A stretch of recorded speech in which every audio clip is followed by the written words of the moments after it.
Okie doke. Daniel, can you hear me okay? Those speakers unlinked. Just turn on my speakers. We'll go ahead and get started. Edmund Burke once said that all that is necessary for the triumph of evil is that good men do nothing. And this is why I'm happy to support the resolution. Inaction in the face of injustice makes individuals morally culpable. So let's get to some definitions. Morally culpable means that you're wrong for inaction. It doesn't just mean that it's good to act. It means that you have to. It's a moral obligation to. Inaction means to completely disengage with the injustice. This can take different forms like ignoring it or just walking past it. It just means doing nothing about it. That's inaction. In the face of injustice, now this is important. In the face of injustice means that you are in immediate proximity to the evil. So there's plenty of injustice in the world, like Boko Haram is kidnapping girls, and that's something that's clearly wrong. But that's different from the justice that is in your face, that you are in the face of, the injustice that is currently or clearly happening right in front of you. You're there in position to help. What do you do? So let's get to my first res analysis. That's that action is possible. So the resolution is only speaking to areas where you are capable of action. There's literally no debate to be had in examples where there's no capacity to act. For example, a young child in her crib, as two robbers break into the home and steal everything. We don't use that as a legitimate test of the resolution because that individual isn't capable of any action. When Batman watches his parents be killed in front of him, use the Batman test. Bruce Wayne is not capable of doing anything to stop the mugging of his parents. So there's no debate to be had there. We should be analyzing scenarios where it is possible to act or possible not to act. Let's step down into my weighing mechanism. My weighing mechanism is that of morality. And I know that's a big duh from everyone, but the idea of morality that I want to focus on in this debate round is that morality is borderless. It doesn't just stop when you're an individual and you have your own rights, but you have obligations that extend to other people. The Samaritan principle is defined as the idea that help is obligatory when it is needed, possible, and proximal. And this sums up my advocacy for the round, that you can't simply ignore someone who's in the throes of suffering when you are capable of helping them out. That is also an evil similar to the level of the evil being provided to them. So I have two contentions. The first is act to your ability. Now, acting doesn't mean that you have to be this altruistic hero who completely saves the day. There's several different levels of action. Take, for example, the example of Arthur Reed, a man who, Baton Rouge, Louisiana, filmed police violently subduing a disabled man, not because Arthur couldn't immediately stop 3 armed policemen. There's no way that he could do that. But instead of just ignoring it and not acting, he chose to film it and show that later in court as evidence of the injustice. It could be even calling for help, like a gas station employee calls the police when they see a robbery. It doesn't mean they have to stop it, but that's an action. Or it could be directly stopping it, like a man is drowning, and instead of walking by and ignoring him as he dies, you go out there and you directly stop him because you're capable of it. My second contention is that inaction is cruel. There was an example in India just a week ago where citizens walked by as a woman was being raped in broad daylight. This is not some passive, okay action. It is wrong to ignore people when you can help them. Thanks. Okay, thank you, Joseph. Congratulations on being in the finals. This is exciting. All right, so first I'm going to start with a little bit of resolutional analysis. The resolution broken down is inaction makes individuals culpable. That's just the basic definitions and everything there. It's not saying that inaction can make individuals culpable or that sometimes it makes individuals culpable. It's saying that inaction does make individuals blameworthy, which is what culpable means. An example of this would be, for instance, if I said that disobeying your mother is morally wrong, well, that statement on its own would be inaccurate. So the correct answer to that statement would be sometimes. So when we look at this resolution, my answer isn't necessarily the answer is no. My answer would be sometimes. So the standard that I propose to measure this round would be resolution as a rule. If my opponent can show you that the resolution makes an accurate rule and that when you read the resolution, you can answer yes, then he should win. But if your answer to the statement, inaction in the face of injustice makes individuals morally culpable, is maybe, sometimes, or no, then the resolution will not have been proven true and Khan should win the round. So that with that being said, I do not believe that on its own, this resolution is accurate because there are 3 criteria that would first have to be determined before you could determine moral culpability. The first criteria you would have to put forward would be that of mind frame. If the person's mind did not process the right solution, then they are not to blame because they never had a chance to do so. There is no moral culpability because they didn't ever have the chance to do anything about it. A University of Houston study found that 40% of people will see a traumatic event in their lifetime, and 25 to 35% of them will be so profoundly affected that just witnessing the event will give them PTSD. Not only this, a study by the University of Dartmouth found that, quote, the most common reaction to a traumatic event is fear. At the time of the event, the overwhelming experience is fear. Fear of being physically injured or even of being killed, end quote. So the point is, in the moment, people's minds aren't necessarily always doing the right thing. They don't know what the correct answer or the correct response would be because they're in a state of trauma. So it's not always something where we can put moral blame on them if they didn't know what the correct answer was in the first place. The second criteria would be that of opportunity. If the action the individual is able to make would not be able to make a difference, then inaction in that instance would be preferable. It would be better for them not to act because they wouldn't actually be able to make a difference in the first place. The third criteria would be that of strategy. First of all, because inaction now can sometimes lead to opportunity later in the future. And secondly, because inaction can sometimes be positive. Like, for instance, in order to fight global warming, we could not buy a Hummer. That inaction is good. Just a quick question, Daniel. Do you think that we should use the weight of the examples, or are you saying that you just need to provide one exception to the res to win? I'm not saying that you have to prove it 100%, but that you would just have to prove it as a rule, that it's a general, and there are exceptions to the rule, but that it has to be a rule. Okay, totally fair. I agree. So let's step down to his first res analysis. He said burden is as a rule, and we agree we're talking about what's true most of the time, not just one exception over another.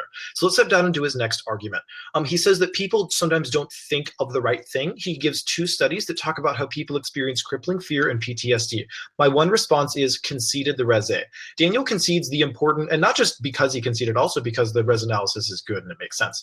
But the res analysis saying that action is possible, Daniel's saying, well, I can think of certain examples where action isn't possible, doesn't disprove the statement as a general rule.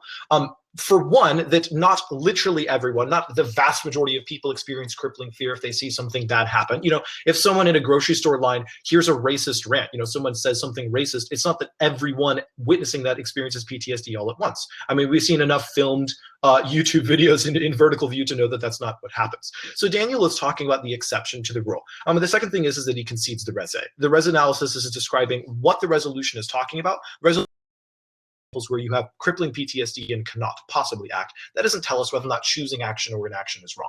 So let's step down into his second and third arguments. These are kind of lumped together. He says people sometimes don't know what the right thing, and sometimes inaction can be a good strategy. Okay, so my first response is I'll concede the 1%. Yeah, the 1% of the time that literally walking away from someone being raped, beaten, tortured, abused, etc., turns out to be a little bit nice at the end. I mean, I'm having difficulty thinking of details as to how that would work, but the 1% of the time that that's a good strategy, I'll concede that. The general rule is that when you are witnessing someone doing wrong, as you mentioned before, you have the obligation to help. When it's right in front of you, you can help, and the help is needed, you should be doing something. I mean, the Good Samaritan walking by, you walking past an injustice, I mean, how moral is it for you to say, well, maybe there might be something good that happens at the end, so I should walk away? Daniel isn't actually providing general advocacy for the resolution. He's just saying, I can think of certain examples where inaction might make sense, but that doesn't prove that it's general, that it's good on the whole. And also on his issue of, you know, sometimes people don't know. The first is, this is, again, thinking of examples where people don't have choices in front of them. When you don't have a choice between acting and not acting,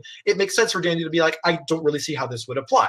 But again, the resolution isn't talking about examples where we don't have any options. It's saying we can choose to act or we can choose not to act. Which one do we take? There's no debate to be had when we're only looking at inaction. Last thing is extend all of the real world examples that all of the examples that I gave you in my last speech, one of which was exactly real world.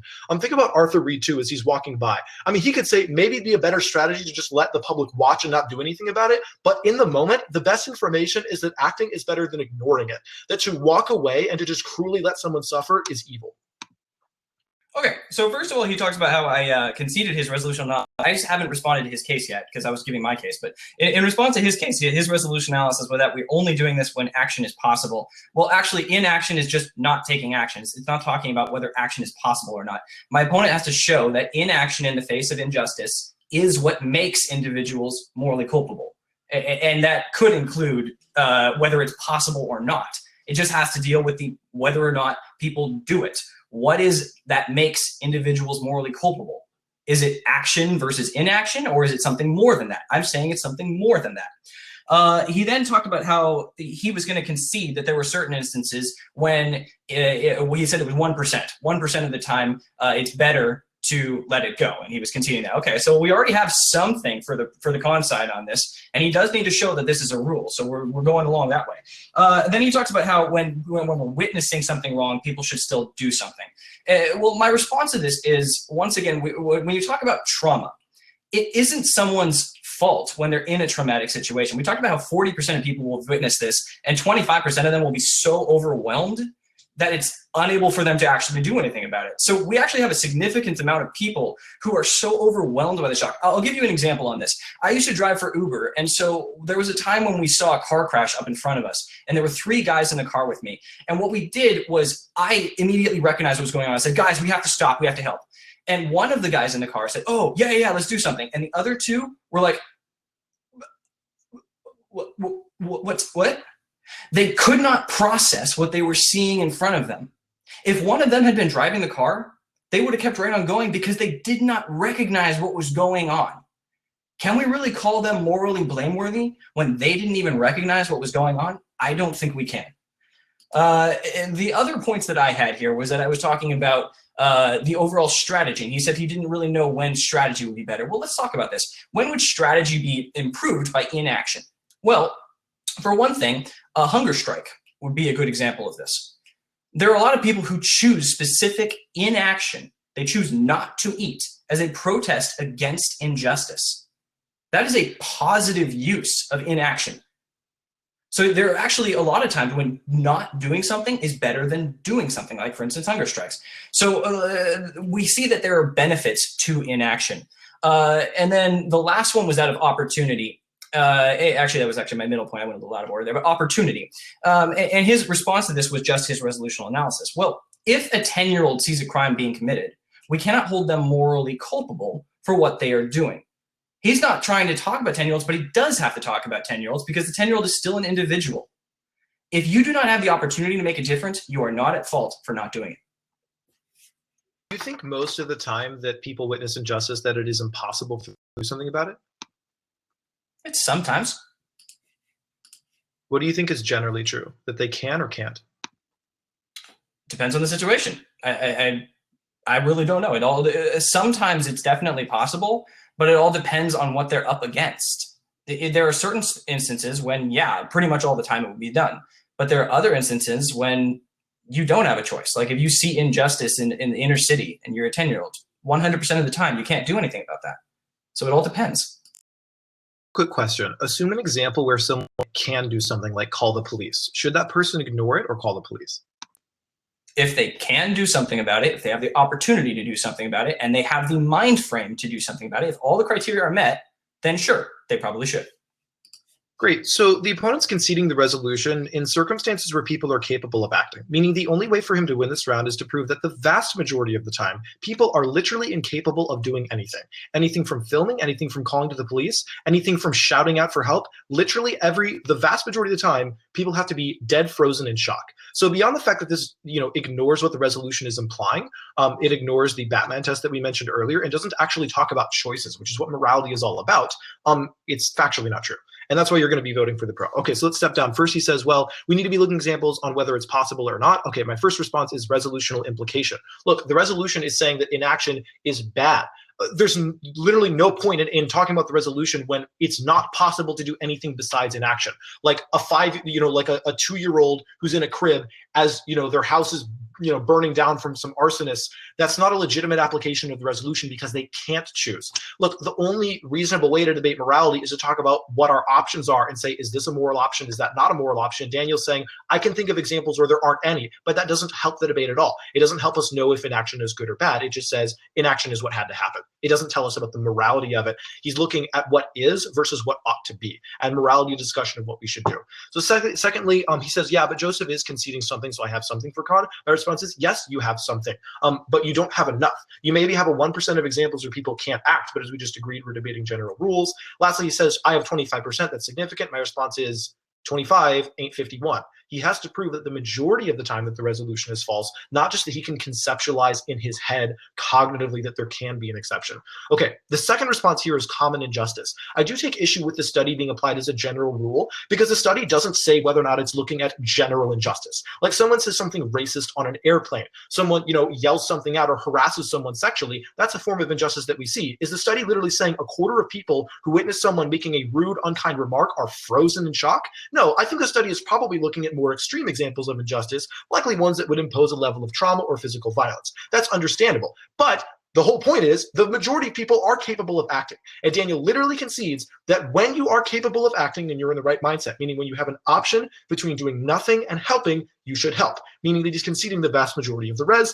Lastly, he says some people fast. This is no impact. Just because some people fast, that's probably not a helpful solution either. Ignoring it or choosing not to eat don't actually stop the injustice. Lastly, he says 10-year-olds, guys, my same response, the Batman test. A 10-year-old incapable of stopping the injustice is not indicative of the res. So instead, look to the real-world examples. Look to the example in India where just a week ago, passerby walked past as a woman was being raped in broad daylight. Look to examples where someone can call the police or shout out for help or even just confront a bully when they're doing something wrong. Are we going to pretend that everyone in society is physically incapacitated by evil? No, that's an excuse not to help. Okay. So the first thing that we have to point out is that this resolution is talking about what you should or shouldn't do. It's talking about whether or not you are morally culpable for inaction. That's the difference here. He's talking about, oh, you should do this, oh, you shouldn't do this. Well, but that's very different than the idea that you are morally to blame if you do not do something. I'm pointing out that that resolution on its own does not answer the question. It's not enough. You need to have multiple extra criteria before you can actually say that one way or the other. Now, he talked about how I was conceding the resolution. No, as I talked about at the very beginning, there are certain times when you should do something. But that's very different than this idea that this resolution is putting forward. The resolution is saying that it is inaction that makes individuals morally culpable. That is a rule. Now, he's already agreed that there are certain times when that's not the case. And there's 25% of the time when people would be in the case of trauma when their mind isn't even working properly. We gave the example of myself with Uber and everything, but that's something that people go through all the time. What is the most common thing that you hear from people who've experienced a traumatic event? I wish I could have done something. They would have if they could have, but their mind doesn't let them. We cannot consider them morally culpable if they never had the option in the first place. That doesn't make any sense. Dr. Gideon Rosen, professor of philosophy at Princeton, gives an example of this when he says, quote, Ed, as an example, is walking through the woods and inadvertently trespasses on your land. He doesn't know that he's trespassing, so he can't be blamed. That question turns on whether Ed is culpable for his failure to know that the land was privately owned. If the property line was marked and Ed was reckless or negligent, then he is culpable for his ignorance. But on the other hand, if Ed has been careful to watch for signs but has somehow missed them, then his ignorance is non-culpable and so is his act, end quote. Here we have it again. If someone is in a situation where their mindset cannot process the fact that they should do something, they are not culpable. You cannot consider them morally blameworthy for not acting. Now, he's talking about how he doesn't have to talk about 10-year-olds. He doesn't have to talk about 2-year-olds or anything, but he does. They were talking about individuals. He doesn't get to just cut out individuals. We're talking about whether or not individuals are to blame for not acting. And the answer is they're only to blame if they can't possibly do it. So he agrees with that, actually, but that doesn't support his side of the resolution. That means individuals are not to blame in certain circumstances when they can't do anything about it. And finally, we talked about strategy. And his response to this was that there are a couple of times when strategy might be better. Well, my response is that there's actually a lot of times. We talked about hunger strikes. One of the ones I talked about earlier was a good thing you can do would be, in the case of global warming, don't do things that would harm global warming. Don't buy a Hummer. Do not do action. Oftentimes, there are positive uses for inaction. So when we look at this resolution, the answer is not yes. It's only sometimes. Okay, just real quick on the example of global warming. See, the idea that people shouldn't do anything about the issue of global warming and should ignore people that want to blaze on through and burn fossil fuels, I mean, that's just one illustration of ignoring the crisis entirely and just letting people do their own thing. No, that's the whole problem. If we're just going to hypothetically concede that climate change is real, and that's not a political statement, just on the analogy he gave, it would be better for people to actively push against others who want to burn fossil fuels. In other words, ignorance is actually worse because it's going to allow the people to continue their own evil. So now that we've just turned that one example example, outside of the fact it's not really like an individual to injustice thing. I just wanted to turn that so that we see what the argument is. Let's get down to his argument. First, he says, look, we have to talk about the resolution is not talking about what we should do. It's talking about moral blame. My response is culpability means you should have acted. Absolutely, there's a should here. All morality is an observation of should, not an observation of just factual events. He's saying factually, here's a person who couldn't have acted, but that's not a way to create moral positions out of action versus not. The res only makes sense to debate when there's a possibility. Being, handcuffed to a wall isn't an illustration of how we can decide if inaction is good. Like, that's just not a helpful way to debate this topic. The second response is the criteria is common. Even if the res directly implied that we should look at that, here's what he's conceding, that those criteria are most of the time met. Are we literally going to believe that the vast majority of the injustice in the world happens to people that are like physically incapacitated, that are in a wheelchair, or like 5 years old? No, the vast majority of people are adults, rational, logical thinkers who are capable of making some sort of decision. Lastly, he mentions trauma. My response is trauma is rare, injustice is not. The kind of trauma he's describing only makes, besides the fact 25 is mathematically lower than 51, I should be able to drop this and be fine. Beyond that fact, trauma as an example of injustice is not indicative. Plenty of injustice is not traumatic in that sense. It can be racist, misogynistic, sexist, bad. Think about the number of women that are catcalled every day or sexually harassed at the workplace. That's a form of injustice that people can still act against. So his study mathematically doesn't make sense, and common, like, if you're going to commonly apply it, it also doesn't make sense, because most injustice is not this traumatic issue. So I'm winning on both levels.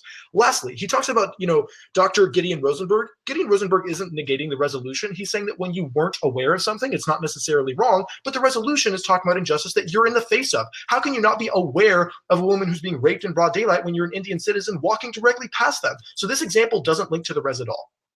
Lastly, he says, no, he does have to talk about 10-year-olds. Two responses, res and rarity. The resolution isn't talking about 10-year-olds. It's not talking about people who are literally incapacitated to act, because there's not a debate to be had. There's not a way to discuss what should be done when there is no possible way to analyze our options. The second is rarity. Even if the res did include 10-year-olds are the rarity, people who can't act are the exception. Even if all injustice were trauma, it's only 25%. And you know that most injustice, people are capable of yelling, calling the police, filming, etc. I think the pro side is winning on most of the levels in this debate. He's acting like in every single circumstance, or the vast majority of circumstances, you can do something. But that's not true. That's only the case in very, very limited circumstances. He's accusing me of talking about limited circumstances. In the vast majority of times, people are shocked when they see violence, or when they see trauma, or when they see injustice. It's not something that you automatically go, oh, I know exactly what I'm going to do now. It's one of these amazing moments that mess with your mind, and you aren't certain what to do about it. I know this because I grew up in an abusive household. You don't know what to do. He's acting like it's so easy. It's not. People, your mind is overwhelmed, and you're like, what are the options here? Should I say something?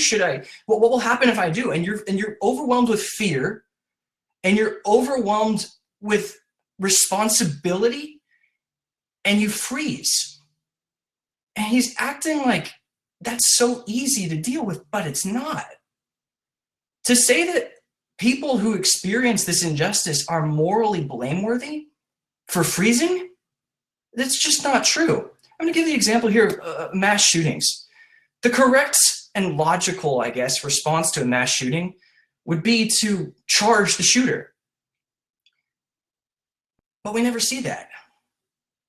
Because in the moment, when you're faced with it, you don't know what to do.